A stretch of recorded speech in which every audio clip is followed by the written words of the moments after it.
nikio giturehete haha no ndu wa keri uria ngwenda kwaria to ndikwenda njoe kahinda muno ni undu wa mbura ni ati family no ri nitukite kumiumiriria na tukamera maisha no nginya mathie na mbere na makorwo ni andu a kuyumiriria tondu gukorwo makirusi baba wao kana mundu wa nyumba yao kweli ni gutiga ithenya riria ritangihota gukabwo ni mundu ungi. Koguo tukorwo twina umiriru tondu Ngai ri ni atwiraga irekanirwo ni ekite atia nendete andu aria ki omiriru na no nginya tujitahidi tuweze kuwa na subira kwa wale familia.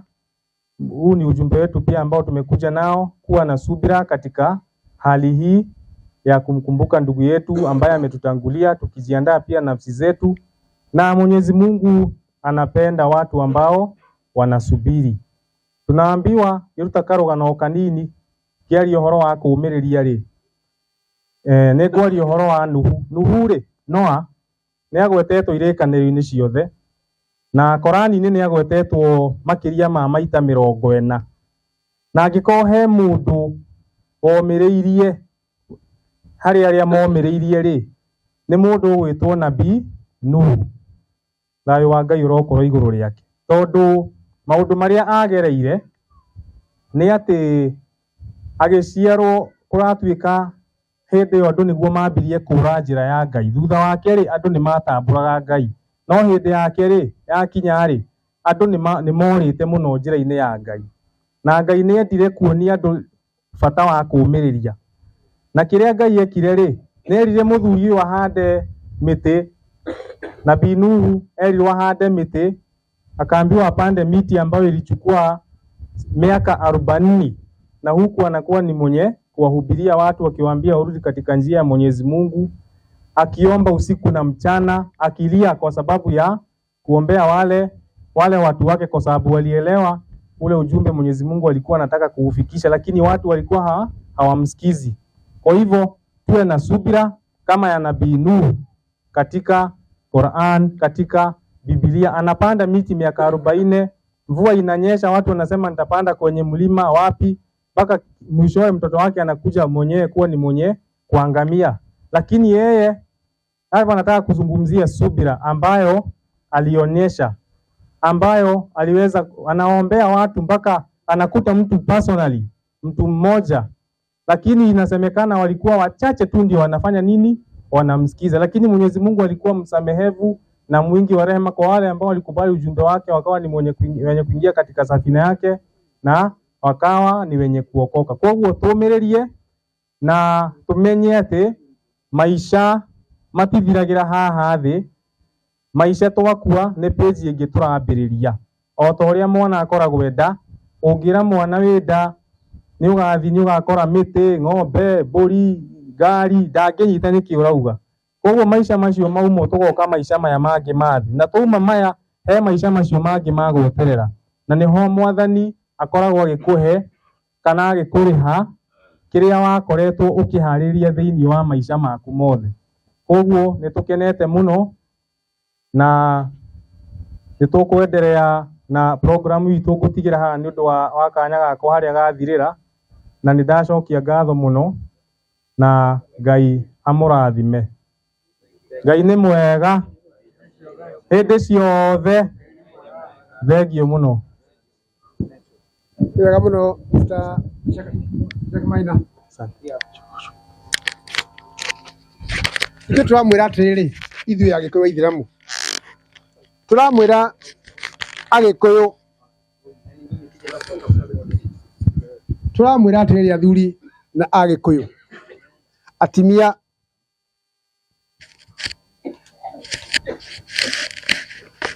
andu aitũ Agĩkũyũ, athuri a kĩama na ndĩrona marĩ ho aingĩ, athuri a kanitha tondũ marĩ kuo, nĩtũcokererei Ngai.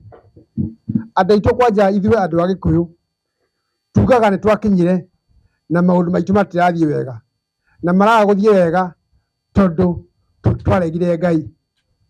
Twera athuri a kanitha, atimia a kanitha, athuri a kĩama tũcokerere Ngai nĩ atwaranirie nĩ tumenye ũrĩa tũgũcoka kũrĩ Ngai nĩgetha maũndũ maitũ mothe nginya mũtũũrĩre witũ ũikare ũrĩ mwega.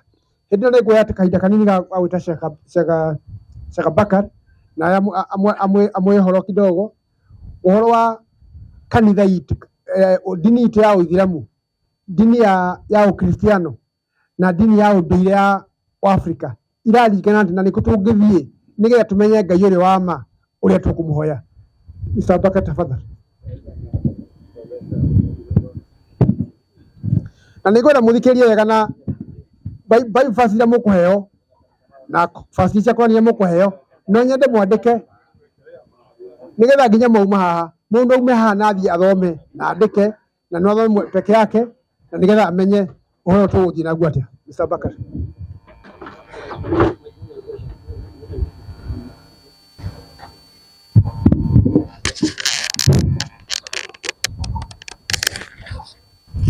Assalamu alaikum warahmatullahi wabarakatuh. Na kwa wale ndugu zetu, majirani zetu, marafiki zetu, yani bimana wa Kristo, amani ya Bwana iwe pamoja nanyi. Na kwa wale pengine hawajafahamu salamu hiyo, Bwana asifiwe. Wa Kristo, Bwana asifiwe. Wa Kristo jamani, hampo? Hebu kama wewe Mkristo nyosha mkono na Mungu akubariki. Wa Kristo, Bwana asifiwe tena. Mungu ni mwema na kila wakati. Asanteni. Kwanza kabisa nachukua nafasi ya kwanza kwa ajili ya kumshukuru Mwenyezi Mungu alitujalia sote kukusanyika sehemu hii kwa lengo la kumkumbuka ndugu yetu. Takriban siku 40 tulimzika, na pili tunamwombea rehema za ziada zimwendee kiongozi wa umma, mtume wa mwisho, Mtume Muhammad sallallahu alaihi wasallam. Ima kwa kweli kuna baadhi ya watu wajiuliza maswali mengi. Kwanza sisi Waislamu tunamwabudu Mwenyezi Mungu mmoja, anaitwa Allah. Wengi huuliza tunapokutana katika matembezi zetu, wengine husema ya kwamba Waislamu wana Mungu wao anaitwa Muhammad. Kwanza kwa yote ambaye kwamba anafahamu kwamba Muhammad ni Mungu wa Waislamu, atoe fikra hiyo katika akili yake. Muhammad ni mtume wa Mwenyezi Mungu, si Mungu. Mungu tunayemwabudu ni Mungu ambaye kwamba anaitwa Allah. Allah ni jina la Kiarabu ambalo kwamba halina wingi wala uchache. Kwa mfano jina God ina wingi wake, unaweza sema gods, ama Mungu unaweza sema miungu, lakini Allah ni jina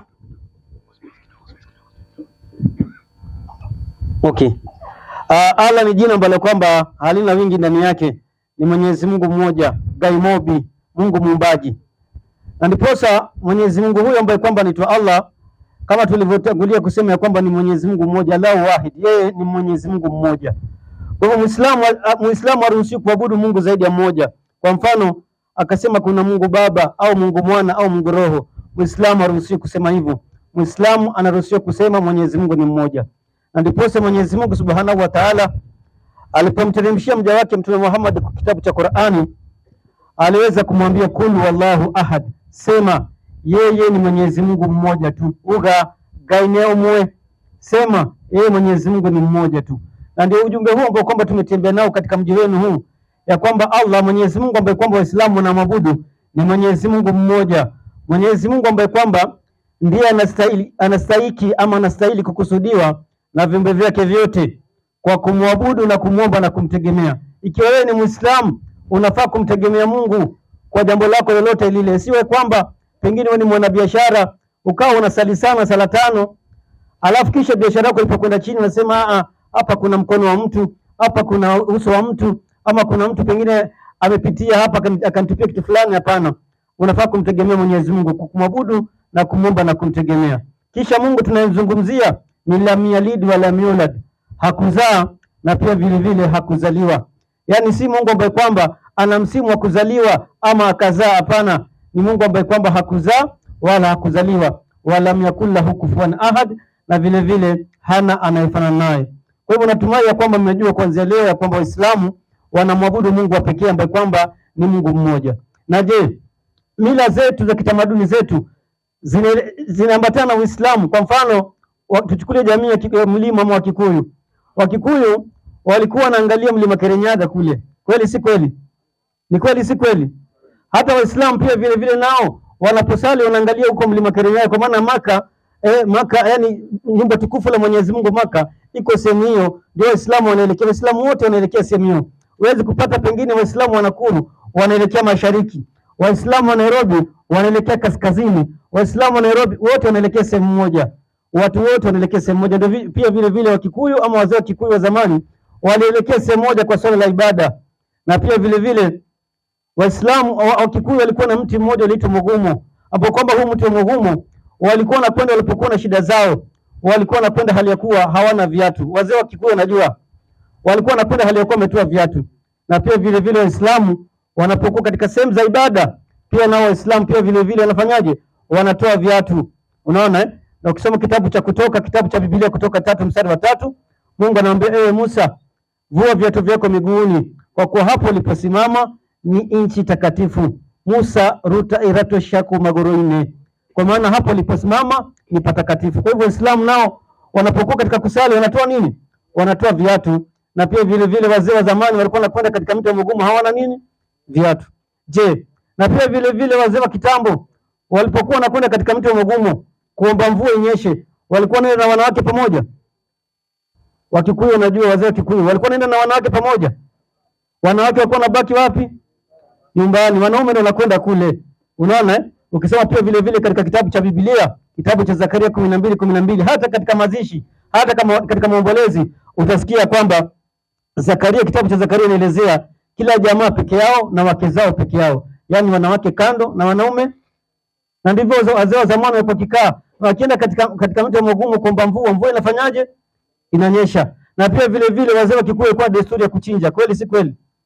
Ndio pale Mwenyezi Mungu anasema inna atoina kalkautar faswali li rabbika wanhar inna shaniaka. Yani pia vile vile mchinje kwa ajili ya Mola wenu. Waislamu tunapokuwa na mengi yametuzonga na hapa na pale, tunachinja kwa ajili ya Mungu, tuchinje kwa ajili ya binadamu. Na pia vile vile wengi wanajiuliza kwa nini Waislamu wanapochinja wanataka sisi tule, lakini wao tunapa hofu nyingi kawapata watu wote waliwasikia hayo. Vijana wakaondoka wakamtia katika sanda, wakamchukua nje, wakamzika. Anania alikuwa wametoa wakfu kiwanja chao cha ardhi yao, wametoa kwa ajili ya Mungu. Baadaye kiwanja kikawa gharama yake imepanda, wakaamua yeye na mke wake kuuza kile kiwanja. Baadaye Petro aliposikia yale maneno na kuja kumuuliza Anania, Anania alishtuka na kufa. Anania alipokufa vijana wakaondoka. Kawaida maiti wa Kiislamu wanapokufa wanawake huwa kando, wanaoshughulika ni vijana. Vijana watabeba ile maiti, vijana wa Kiislamu. Na unajua kuna vijana wa kike na kuna vijana wa kiume. Sasa vijana wa kiume ambao kwamba ndio watahusika kubeba ile maiti ambao kwamba yule amekufa. Kisha pia vile vile hakuna kuvalishwa suti, tai, bukta, saa. Mtu anazikwa paka na title deed, inna lillahi. Mtu anazikwa na saa, suti, tai. Wewe ndugu yako ameishi miaka yote, amekuwa mgonjwa hapa General Hospital, hata kwenda kumpelekea dawa ama matunda haujawahi kumpelekea, lakini akikufa wewe ndio wa kwanza kulia. Unasema jamani, agiza suti 10,000. Unaagiza suti 10,000, tai 3,000, unaagiza kiatu cha shuta hajawahi kuvaa tangu alipozaliwa, unamzika paka na saa, unamzika paka na mobile phone, unamwekea laki 3 Zain, sijui inna lillahi. Sasa katika Uislamu sisi hatuna hiyo bwana. Unaona mtu anakuja vile ulivyokuja duniani, ulikuja ukiwa huna chochote, kweli si kweli? Ulikuja ukiwa uchi, kweli nasema uongo jamani? Au kuna mtu alikuja na gari hapa? Au kuna mtu alikuja na mapesa bwana? Jamani, hebu mpambieni. Sasa Muislamu anapokufa anazikwa vile anatiwa kwenye kitambaa nyeupe, inaitwa sanda. Anachukuliwa na anaviringishwa kwenye ile sanda, anakwenda anapelekwa makaburini. Anapelekwa wapi? Kaburini. Vijana wanampeleka. Sasa hebu sikia, huyo Anania baada ya kufa, baada ya mke wake alikuwa ameenda sokoni. Yaani bibi ameenda sokoni, akirudi anapata bwana amezikwa tayari. Pengine ilitumika masaa mawili. Sasa hebu sikia, hata muda wa saa 3 baadaye mkewe akaingia, naye hana habari ya hayo yaliyotukia. Petro akamjibu, niambie, mlikiuza kiwanja kwa thamani hiyo? Akasema ndiyo, kwa thamani hiyo. Petro akamwambia, imekuwaje hata mkapata kumjaribu roho wa Bwana? Angalia miguu yao waliomzika mumeo ipo mlangoni, nao watakuchukua nje, wewe naye wakuzike. Mara akaanguka miguuni akafa, naye bibi naye akafa saa hiyo. Wale vijana wakaingia, hawakuchelewa, wakaingia wakamkuta amekufa, wakamchukua nje, wakamzika pamoja na mumewe. Baada masaa mangapi? Masaa 3. Nyinyi mtakuweka maiti moja miezi 2, miezi 3. Kuna kesi moja niliwahi kushuhudia, maiti miaka 2 maiti.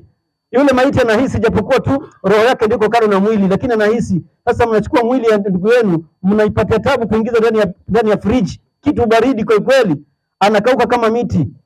Miezi mitatu, miezi minne, watu wanafanya kesi ya shamba. Sisi tunazika maiti, kesi baadaye.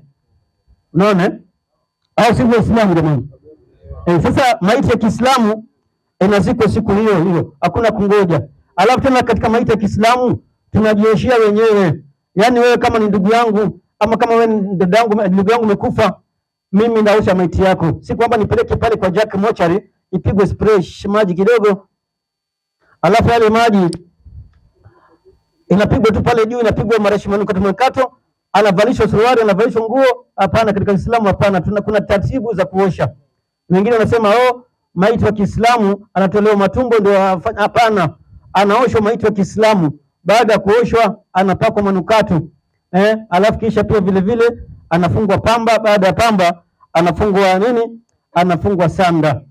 Na ndi sanda, ukiangalia mazishi ya Kiislamu haitaji gharama kubwa. Kwa mfano baadhi ya ndugu zetu utapata wao paka sanduku pengine shilingi 20,000, pengine matanga inachukua siku 6 siku 7. Ng'ombe kama kuna ng'ombe ilikuwa kwenye boma inachinjwa, kuku zinachinjwa. Akibaki yule mjane anabaki hana kitu.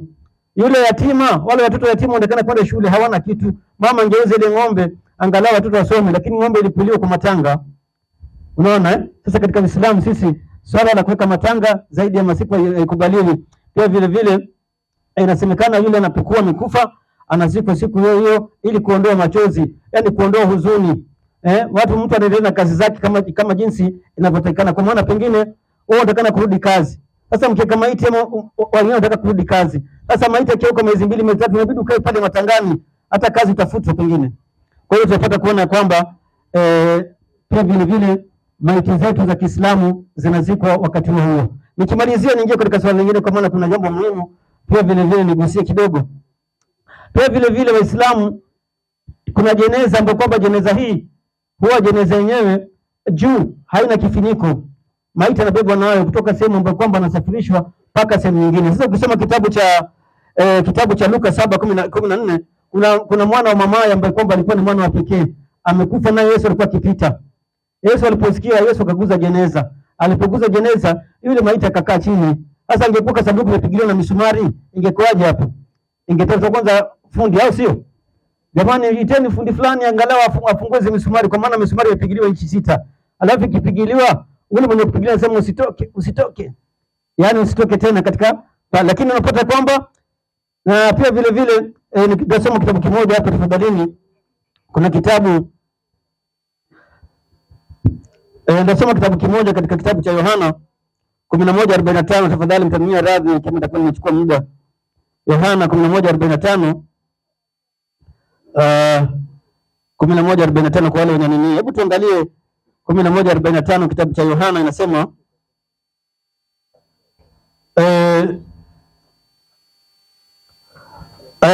inasema hivi, 43. Naye kisha kusema hayo akalia kwa sauti kuu. Yesu amefiwa na rafiki yake anaitwa Lazaro.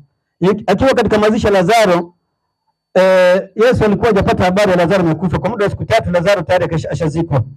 Naye akisha kusema hayo akalia kwa sauti kuu, Lazaro, njoo huko nje.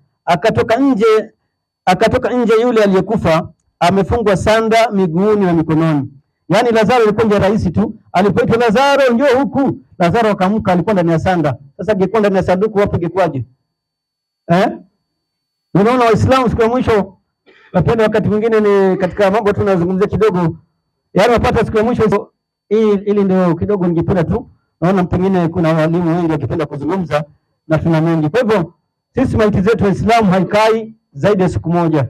Ima kama kuna dharura, pengine kuna dharura, ndugu yake amesema asubiriwe, yuko ng'ambo anakuja na atatumia masaa machache, basi anaweza kusubiri ama yule maiti akalazwa. Lakini maiti anafaa kuzikwa siku hiyo. Hata desturi ya wazee wetu wa zamani, watu walikuwa nazika maiti zao siku hiyo hiyo. Kwa hivyo jamani, tunawazidi kuhimiza hata na wale ambao kwa si Waislamu, tusiweke maiti sana, kwa maana unaweka maiti yazidi kuleta huzuni katika boma, lakini maiti anafaa kuzikwa siku hiyo hiyo. Kwa hivyo la mwisho ni kwamba Waislamu waliswali pale. Kuna Waislamu tulijitenga pale tukaswali. lakini kuna wengine walikuwa wanacheka. Unaona Waislamu wakiinama hivi chini, Waislamu wanainama hivi chini. Sasa wengine wakashangaa, wakasema Waislamu leo inakuwaje? Lakini hii sala ambayo kwamba Waislamu walisali ndio sala ambayo kwamba manabii walisali. Kwa mfano ukisoma kitabu cha Kutoka 34 mstari wa 8, Musa naomba Muislamu mmoja, kijana mmoja wa Kiislamu mara moja haraka haraka. Kijana mmoja wa Kiislamu. Sasa huyu atakuwa kama Musa, lakini sitachukua muda mrefu. Musa inasema Musa akafanya karaka, atakwenda kwenye rukuu. Musa rukuu tu, usina kwenye sijida. Rukuu. Musa akafanya karaka ni hichi kitendo ambacho mliona Waislamu akifanya pale kwenye Biblia ipo. Musa akafanya karaka. Sami Allahu liman hamida. Kisha akainamisha kichwa chake hata nchi. Nenda kwenye sujudu. Akainamisha kichwa chake hata nchi, sio haya. Musa akasujudu. Hivi ndivyo Musa alivyosujudu, alivyoabudu Mungu. Hiyo ni kitabu cha Kutoka 34 mstari wa 8. Unapoandika aweze kuandika. Asante. Alafu Muislamu mwingine tunaongezeke hapa. Njoo usitoke hapa. Usitoke hapa. Muislamu mwingine ongezeke haraka haraka. Sasa baada ya Musa kufanya hivi, kuna nabii aliitwa Daudi. Daudi ukisoma Zaburi 95 mstari wa 5, Mungu anasema njooni tuabudu. Ndio kwenye sujudu kabisa. Njooni tuabudu, tusujudu. Njooni tuabudu, tusujudu. Allahu Akbar. Tufanye nini? Tusujudu, tukisikia Allahu Akbar leo, tusujudu, tupige magoti mbele za Mungu. Hivi ndivyo Waislamu wanavyoabudu. Wanasujudu, baada ya kusujudu wanapiga magoti. Kusujudu ni kujidhalilisha mbele ya Mwenyezi Mungu. Unajua hata unapokwenda kwenye kioo huwezi kuangalia mguu ama kiuno. Unaangalia wapi? Unaangalia paji yako la uso. Leo niko smart, najipaka paka mafuta kidogo. Sasa hapo kwenye uso ndio rembo zaidi, unamwekea Mungu chini, unamsujudia Mungu. Wewe ni Musa na watu wake wamesujudu. Na pia vile vile Daudi. Ukisoma kitabu cha Nyakati wa Pili 7:3, simameni juu. Na mko kwenye safu moja, simameni hapa, kazi jaisha. Wakatazama wana wa Israeli wote walipochukua ile moto ulipokuwa juu ya nyumba, nao wakaangua kifulifuli, wakasujudu. Allahu Akbar. Nini kwenye sujudu? Nao wana wa Israeli wakafanya nini? Wakasujudu. Sije tukatoka hapa, wale Waislamu walikuwa wanafanya nini kule? Jamani, hatukuelewa. Walikuwa na sujudu, wanaomba asanteni. Allahu Akbar. Tumuulize Yesu, kwa maana naye Yesu ndio mwalimu. Anasema katika 14:6 Yohana, mimi ndimi njia, kweli na uzima, mtu haji kwa Baba ila kwa njia ya mimi. Hebu simameni. 26 kwa wanaandika 26:39 Mathayo. Naye Yesu akaenda pamoja nao mpaka bustani itoa Getsemani, akaambia wanafunzi wake, ketini hapa hata niende kule nikaombe. Akamchukua Petro na wale wanaoili wa Zebedayo. Kisha akaanza kuzunguka na kusononeka. Akasema moyo wangu na huzuni kiasi cha kufa. Keni hapa mkeshe pamoja nami. Endeni kwenye sujudu. Allahu Akbar. Nao wakasujudu. Hii ndio ibada. Waislamu takbir. Wakristo Bwana asifiwe. Wakristo Bwana asifiwe. Jamani, muone ibada yetu. Muone ibada ya Uislamu iko kwenye Biblia. Hii ni ibada ambayo kwamba iko kwenye Biblia. Kama mtu atakuwa na swali lolote tukifunga, ataniuliza kando. Na kama kuna mtu anataka kuingia katika Uislamu, atakaribishwa pia vile vile katika Uislamu. Alafu pia vile vile haya ni maandiko yako katika Biblia. Ningependa na wewe kama mchungaji ama pastor ama reverend, na wewe tuoneshe ibada yako katika Biblia